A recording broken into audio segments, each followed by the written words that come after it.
नमस्कार, मैं हूं प्रवीण दुबे। जैसे शादी ब्याह सहित और भी आयोजनों की कुछ नियत रस्में होती हैं, वैसे ही चुनाव की एक रस्म अनिवार्य तौर पर हर सूबे में हो गई है कि प्रशासनिक अधिकारियों पर आरोप लगाना और ईवीएम में छेड़छाड़ का आरोप लगाना। हालांकि कई बार चुनाव आयोग इसे लेकर चुनौती दे चुका है, जिसकी भी सामर्थ्य हो वो इसमें छेड़छाड़ करके दिखाए, लेकिन आज तक कोई इसे सार्वजनिक तौर पर साबित नहीं कर पाया। यदि कुछ बहुत कठिन होने के बाद भी संभव है तो वो ये है कि ईवीएम मशीनी गणना के वक्त बदल दी जाए। हालांकि ये भी असंभव सा टास्क है, फिर भी कांग्रेस को लगता है कि कुछ तो ऐसा होगा जिसकी पर्दादारी होगी गिनती के वक्त। एक तरफ कांग्रेस कह रही कि उसे भारी बहुमत मिल रहा है, बीजेपी डबल डिजिट से आगे भी नहीं सरक पाएगी। दूसरी तरफ उसकी ये शंका क्या कह रही है। उधर बीजेपी भी अपनी जीत को लेकर बहुत इत्मीनान में है। उनके नेताओं की बॉडी लैंग्वेज देखिए तो वो भविष्य की प्लानिंग में रत नजर आ रहे हैं। कांग्रेस के आरोपों पर बीजेपी का यह जवाब है कि चूंकि उनके बड़े बड़े नेता दांव पर लगे हैं और कई राज्यों में वो फेल भी हो चुके हैं, तो कांग्रेस फेस सेविंग का एक्सक्यूज अभी से तलाश रही है। तो आज चर्चा इसी की करेंगे कि क्या ईवीएम में छेड़छाड़ संभव है, यदि नहीं तो उसका डर कांग्रेस के मन में इतने गहरे क्यों बैठा हुआ है। कांग्रेस की शंका क्या इस वजह से है कि हवा में नतीजों को लेकर तैरती खबरों के बावजूद बीजेपी इतनी निश्चिंत क्यों है। जिन राज्यों में कांग्रेस सरकार बना लेती है वहां ईवीएम पर सवाल क्यों नहीं उठाती, और यह भी कि दोनों अपनी जीत को लेकर यदि आश्वस्त हैं तो उसका आधार क्या है। बहुतेरे सवाल जिन्हें लेकर एक खास पैनल के पास जाएंगे और कहेंगे जवाब तो देना होगा, लेकिन रस्मन सबसे पहले आपको दिखाते हैं एक रिपोर्ट। देखिए,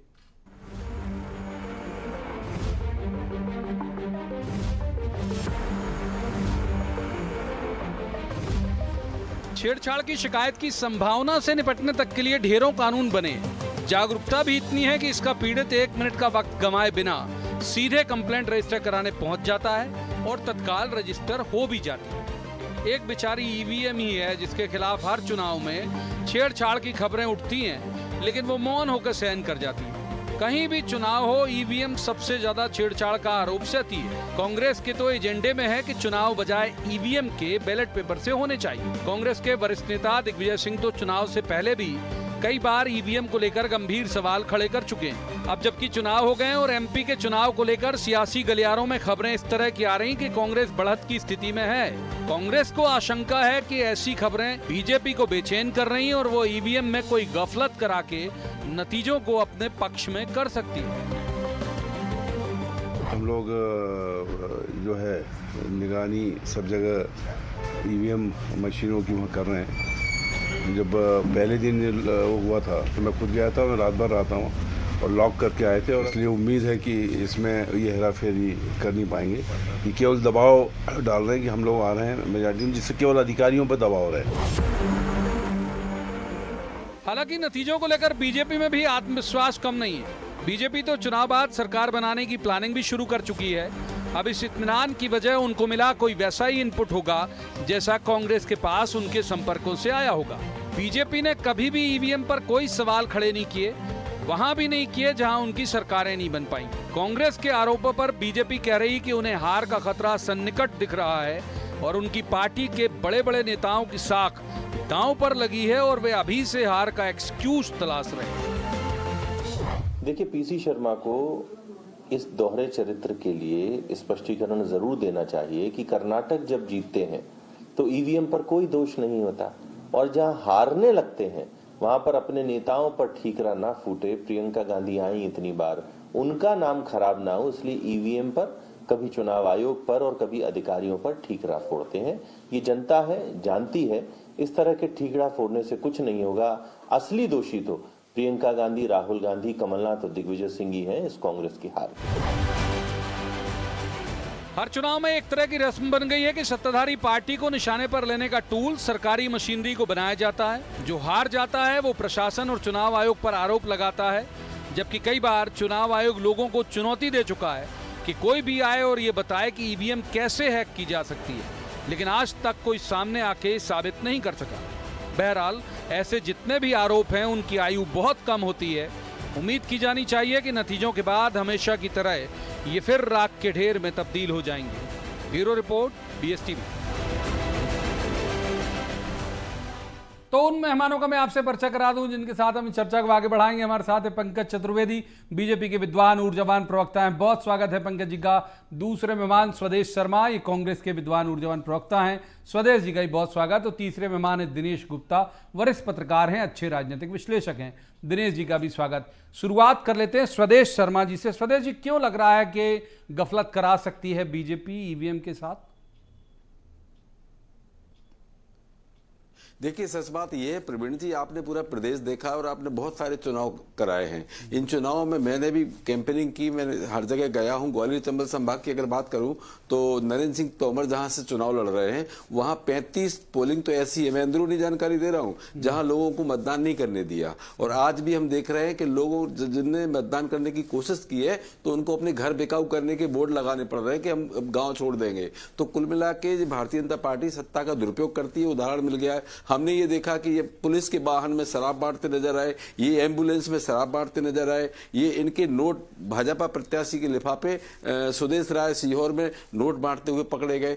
ये तो अभी की चुनाव की बता रहा हूं, उसके पहले भी इस तरह के कर चुके हैं। तो ये कोई भी मौका नहीं छोड़ना चाहते। इनको पता चला कि ओपीएस एक ऐसे ही ओल्ड पेंशन स्कीम है जो कांग्रेस लेकर आ रही है, इससे बहुत बड़ा नुकसान होगा।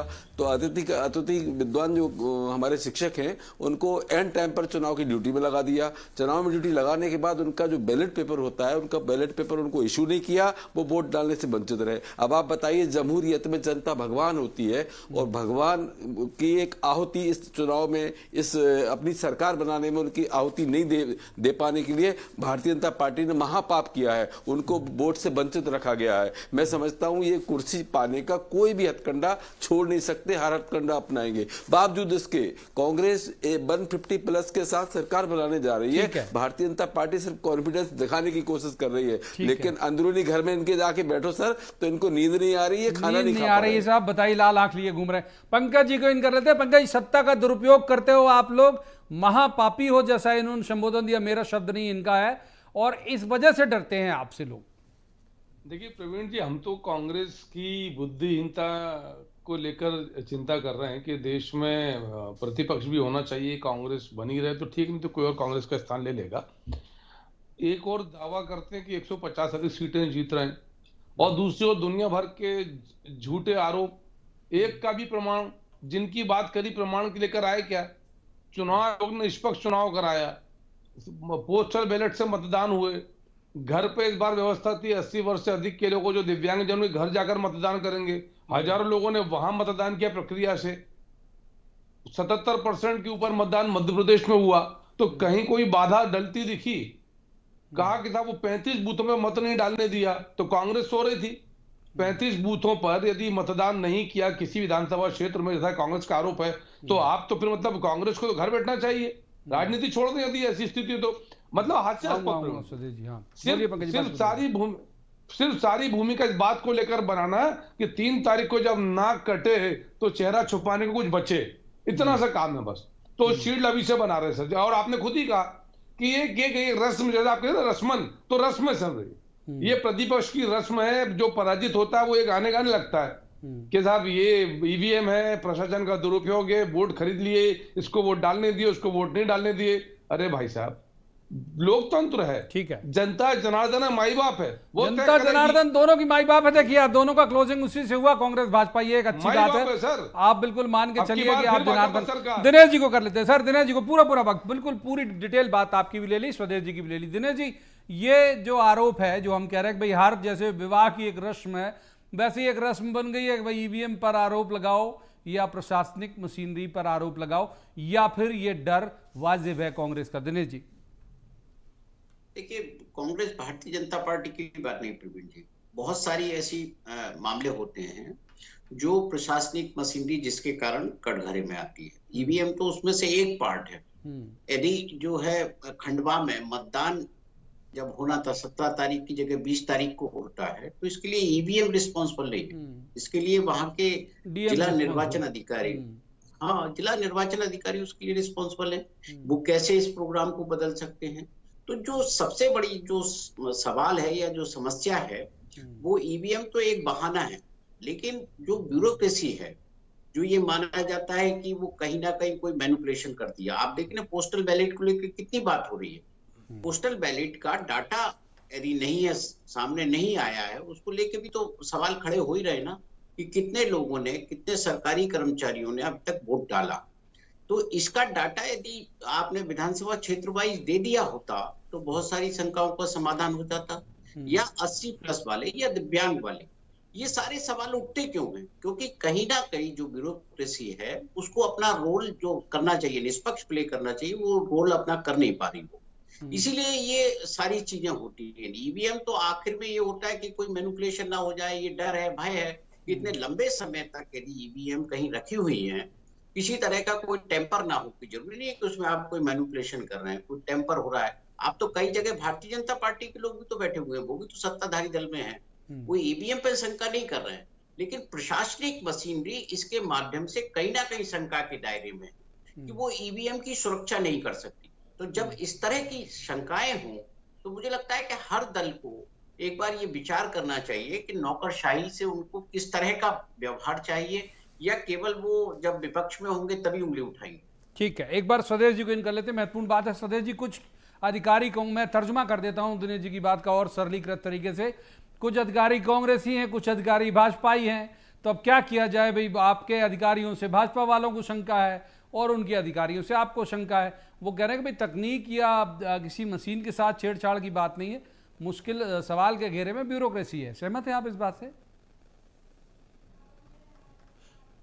देखिए, सही बात तो ये है कि ब्यूरोक्रेसी कभी किसी की गुलाम नहीं होती, भक्त नहीं होती। हाँ, इतना मैं जरूर कहूंगा, कुछ ऐसे होते हैं जो संघ की परंपराओं को मानते हैं और आरएसएस की शाखाओं में जाते हैं और अपनी जेब में भारतीय जनता पार्टी का बिल्ला रख करके काम करते हैं। वो संघ का क्या उजागर है कि वो तो भारतीय जनता पार्टी के सपोर्टर है। लेकिन मैं पूरी ब्यूरोक्रेसी को आरोपित नहीं कर रहा हूँ, किसी को आरोपी नहीं बना रहा हूँ, ना किसी पर आरोप लगा रहा हूँ। लेकिन इतना जरूर कहूंगा, जैसे भिंड जिले का उदाहरण दूं आपको। भिंड जिले के कलेक्टर ने पूरे जिले में 5 विधानसभाएं हैं, लेकिन पूरे टाइम सुबह से लेकर शाम तक लाहौर में ही रहे वो। और लाहौर में रहने के साथ उन्होंने क्या किया, मतदान को बाधित किया, लोग मतदान नहीं कर पाए, वहां बीएसएफ का दुरुपयोग किया गया। मैं लगातार देखता रहा हूं और लोगों से सवाल कर रहे थे वो कि कांग्रेस का प्रत्याशी जीतता कैसे, उसके समाज के तो इतने कम वोट है, कैसे जीत जाता है? इस तरह के सवाल अगर कलेक्टर करे जनता से मतदान के दौरान तो बड़ा शंका पैदा होना स्वाभाविक है। और उनकी पर शिकायत भी की गई है, चुनाव आयोग में हमने शिकायत भी की है। इतना जरूर कहूंगा आज में कि जी लिस्ट में नाम लिख लिया उनका, कलेक्टर साहब का, लाल गोला लगा के। मेरी बात हो जाने दीजिए प्रवीण जी, मैं ज्यादा समय नहीं लूंगा। हाँ, सप्लीमेंट्री दिया हाँ, शिकायत की है और पूरी बात मेरी हो जाने दीजिए। मैं धन्यवाद देना चाहता हूं वरिष्ठ पत्रकार दिनेश जी का, जिन्होंने मेरी बात पर मुहर लगाई है। और एक बात जरूर कहूंगा, अपने साथी मित्र, हमारे मित्र ही हैं पंकज जी, शत्रु नहीं है। पार्टी बदल गई, उससे शत्रु नहीं हो जाते। लेकिन इन्होंने कहा हमको बुद्धिहीन, तो क्या 2020 में भाजपा ज्वाइन करने से पहले आप भी बुद्धिहीन थे क्या? ये स्पष्ट कर दें, जनता सुनना चाहती है। पंकज जी ये भी स्पष्ट कर दीजिएगा। दूसरा ये है, वही सवाल मैं आपसे लूंगा कि भाई कुछ भाजपाई अधिकारी हैं, कुछ कांग्रेसी अधिकारी हैं, इसलिए दोनों एक दूसरे के अधिकारियों से डरते हैं। देखिए प्रवीण जी, स्वदेश जी मेरे मित्र नहीं है, स्वदेश जी मेरे भाई हैं। और बुद्धिहीन मैंने कांग्रेस पार्टी को कहा, स्वदेश जी तो बुद्धिमान आदमी है। और मैंने स्तर के आधार पर कहा कि आप 150 जीतने की बात करते हो, हिमाचल जीत जाते हो, कर्नाटक जीत जाते हो, तब आप ईवीएम पर सवाल नहीं उठाते। अभी ईवीएम के राग चेहरा बचाने के लिए मैंने कहा था। दूसरा प्रवीण जी, मैं स्वदेश जी की बात से पूर्णतः असहमत हूं कि कोई भी अधिकारी किस संघ की पृष्ठभूमि का बीजेपी का बिल्ला लेकर चलता है। मैं ऐसा मानता हूं कि मध्य प्रदेश के हमारे सारे अधिकारी कर्मचारी स्वतंत्र, निष्पक्ष और निर्भीक हैं। और किसी भी उसकी विचार, वो तो उसका अधिकार है ना सर, अंदर किस पर मोहर लगाएगा उसका अधिकार। पर मैं ऐसा मानता हूं, जो मैंने अनुभव भी किया, और इसीलिए भारतीय जनता पार्टी ने कभी किस बात को लेकर किसी अधिकारी को किसी विचारधारा के आधार पर आरोपित नहीं किया। कोई प्रकरण केस टू केस बेसिस पर हो सकता है कि कहीं कोई शिकायत का विषय है। सप्लीमेंट्री बीच में ले लेता हूं, तो आप लोग कहते थे टोक दिया। होम मिनिस्टर साहब कह रहे थे, क्या कहते कि शिवराज जी लिस्ट बना लेना इन लोगों की, ये कौन लोग हैं जो। मैं सर कहता रहा हूं आपसे सर कि व्यापक रूप से नहीं बात करें सर। मैंने खुद ही कहा कि केस टू केस बेसिस पर यदि कोई ऐसी स्थिति नजर आएगी जहां ऐसा लगेगा कि वहां निष्पक्ष काम नहीं हुआ है, तो उसको तो इंगित किया जाएगा ना सर। लेकिन हम ऐसा नहीं मानते जैसा कांग्रेस मानती है, कुछ अधिकारी बीजेपी, कुछ कांग्रेस के, सारे अधिकारी सर मध्य प्रदेश के हैं और मध्य प्रदेश की जनता तय करेगी। हम तो सिर्फ इतना सा बोल रहे हैं कि कांग्रेस पार्टी यदि अपनी जीत के प्रति आश्वस्त है तो ये बहानों की श्रृंखला क्यों आ रही है? 10 दिन पहले दिग्विजय सिंह जी कहते हैं कि ईवीएम में गड़बड़ है, फिर कमलनाथ जी पोलिंग वाले दिन प्रेस कॉन्फ्रेंस करते हैं 17 तारीख को, तब वो कहते हैं कि अधिकारियों जो होशियार हो जाओ, अधिकारियों होशियार हो जाओ और बीजेपी के पक्ष में काम मत करना। अब फिर उसके बाद से ईवीएम की बातचीत करें। प्रवीण जी, बीजेपी का कोई कार्यकर्ता बाहर स्ट्रांग रूम के नहीं बैठा सर। ये बहुत हास्यास्पद है सर कि एक मशीन जो प्रत्याशियों के और प्रत्याशियों के अभिकर्ताओं के समक्ष स्ट्रांग रूम में जमा हो गई, उसमें ताले डल गए, तो कोई रिमोट सेंसर थोड़ी सर कि जिससे उसका कुछ काम बन जाएगा। मतों की संख्या स्पष्ट है कि उस बूथ पर कितने मत पड़े, अब किसको कितने मत पड़े वो तो बाद में स्पष्टता आएगी। और जैसा आपने खुद ही पैकेज में कहा सर कि चुनाव आयोग ने कई बार सारे राजनीतिक दल के सूरमाओं से कहा कि कोई प्रमाण लेकर आ जाओ। ठीक है, एक बार दिनेश जी को लेते हैं। दिनेश जी, क्या ईवीएम के साथ किसी भी तरह का हम संबोधन दें, टेम्परिंग, छेड़छाड़ या रिप्लेसमेंट या बदले जाना, ये संभव है काउंटिंग के पहले तक? आप क्या संभव है क्या नहीं है प्रवीण जी, क्योंकि ये सारी चीजें डिबेटेबल हैं और इसके लिए मुझे लगता है कि ये छोटी सी डिबेट पे उसका कोई नतीजा नहीं निकलेगा। मैं कुछ कहूंगा, सामने काउंटर बेसिकली जो इलेक्शन कमीशन है उसकी टेक्निकल टीम है, हम तो उतने तरह से उतना टेक्निकली बहुत होते नहीं ना कि उतनी सारी चीजों को जानते। लेकिन मैंने जो बात कही कि भाई यदि कई जगह ऐसा होता है जो जब वो सुबह जब रैंडम आप करते हैं, सुबह जब पोलिंग शुरू होने से पहले चेक करते हैं, मशीन को दिखाते हैं पोलिंग एजेंट को, एक दो जगह ऐसा घटनाक्रम भी आया कि जो नंबर ऑफ वोट्स हैं टोटल पोलिंग स्टेशन से उससे ज्यादा वोट डल गए। तो अब इसकी किसकी लापरवाही कहेंगे? यदि जैसे शिवपुरी का घटनाक्रम हुआ था कि वो रिजर्व ईवीएम थी, रिजर्व ईवीएम यदि जो है लिए कोई अधिकारी घूम रहा था तो उसको क्या कहेंगे? ऐसे बहुत सारे घटनाक्रम होते हैं कई जगह। तो आप कोई भी चीज को, एक छोटी सी भी घटना, देखिए चुनाव का समय है और 5 साल में एक बार सभी का अवसर होता है। जो चुनाव लड़ता है उसकी धड़कनें तो वो आप वही जानता है कि किस तरह से उसकी बीपी बढ़ाती है। बहुत एक एक तरह की जो छोटी चीजें होती है वो उसको परेशान करती है।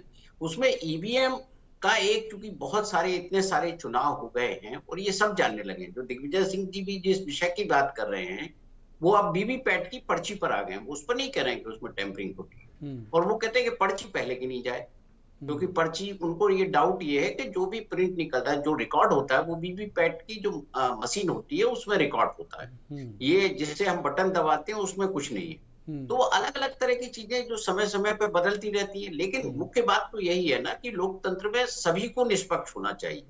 यदि आप चुनाव आयोग पर भरोसा है तो चुनाव आयोग को निष्पक्ष होना चाहिए, सभी का भरोसा है। यदि ब्यूरोक्रेसी जो जिला निर्वाचन अधिकारी है उसको भी निष्पक्ष होना चाहिए, उसको जो शिकायतें हैं विपक्ष की या पक्ष की उसको सुनना चाहिए, उसको देखना चाहिए क्या है।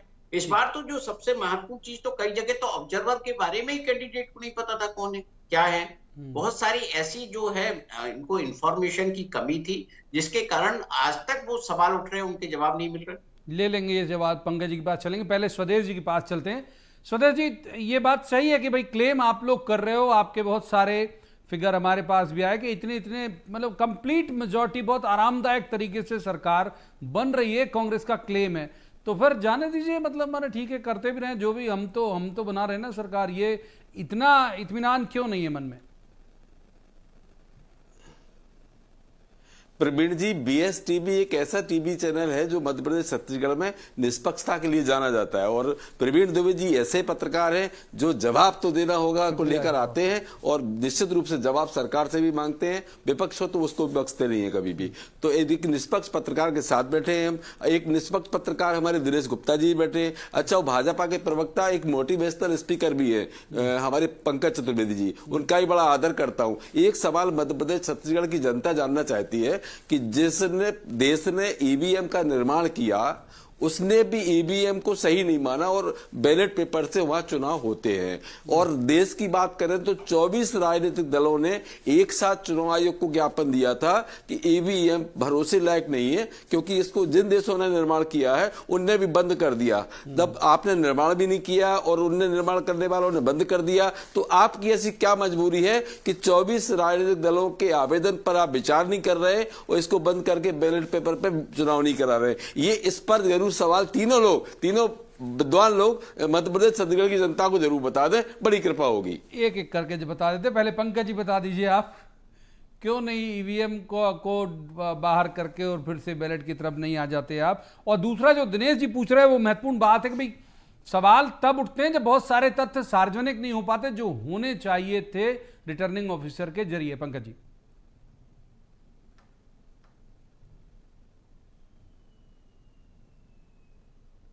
सुन पा रहे हैं? पंकज जी मुझे आपकी आवाज नहीं आ पा रही। जी बोलिए। मेरी आवाज आ रही प्रवीण जी? अब आ रही, बोलिए बोलिए बोलिए। देखिए, मैं आग्रह कर रहा हूं सर कि रिटर्निंग ऑफिसर के द्वारा उपलब्ध कराई जाने वाली जानकारी, संख्या, अंक, सूची, गणना, ये इत्यादि जो विषय, ये प्रवीण जी चुनाव आयोग के विषय। और जब भी चुनाव होता है तो जितने भी अधिकारी कर्मचारी होते हैं जो चुनाव की ड्यूटी करते हैं वो 100% चुनाव आयोग के मातहत काम करते हैं। राज्य का प्रशासनिक तंत्र उनको कोई निर्देश नहीं देता। इवन लॉ एंड ऑर्डर को लेकर भी वही डिसाइड करते हैं, यहां तक कि पोस्टिंग प्लेसमेंट भी चुनाव आयोग तय करता है। तो मुझे लगता है चुनाव आयोग तय करेगा। दिनेश जी ने जिन सवालों की बात करी उनके उत्तर चुनाव आयोग को देना चाहिए और संभवतः उन्होंने दिए भी होंगे। ऐसा नहीं हो सकता कि बिना किसी आंकड़ों के आप चुनाव की गणना को लेकर चले जाएं। वो तो ओपन है ना सर। अभी तो सर कोई पुराना 52 और 57 का चुनाव थोड़ी के कनस्तर में पर्ची डाल दो और आप चुन लिए जाओगे आप, वो जमाना तो नहीं है।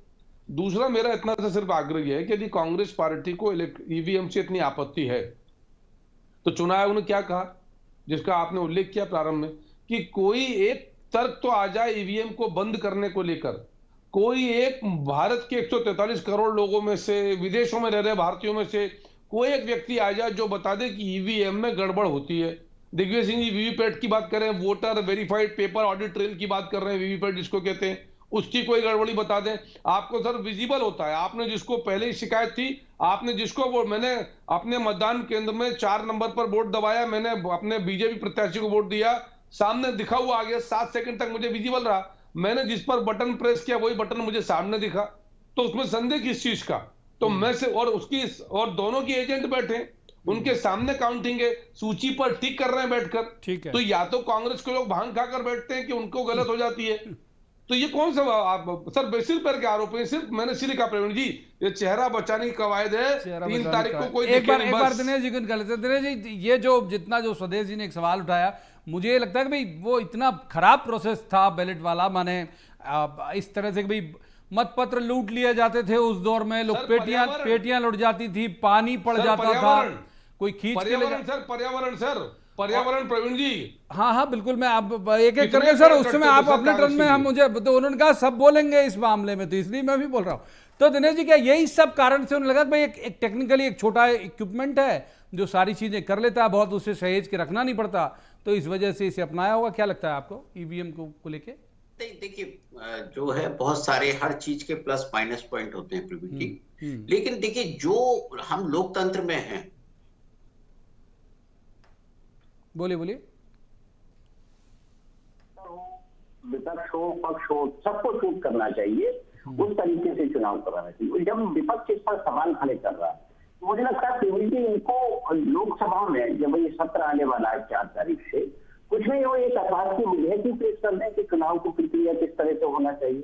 तो कम से कम मांग करने से इन सब चीजों से बेहतर ये होता है कि आप एक प्रोसेस में जाते और जो प्रणाली बनानी है चुनाव की, मतपत्र से करानी, ईवीएम से कराना है, तो उसके लेकर एक प्रस्ताव रख देते।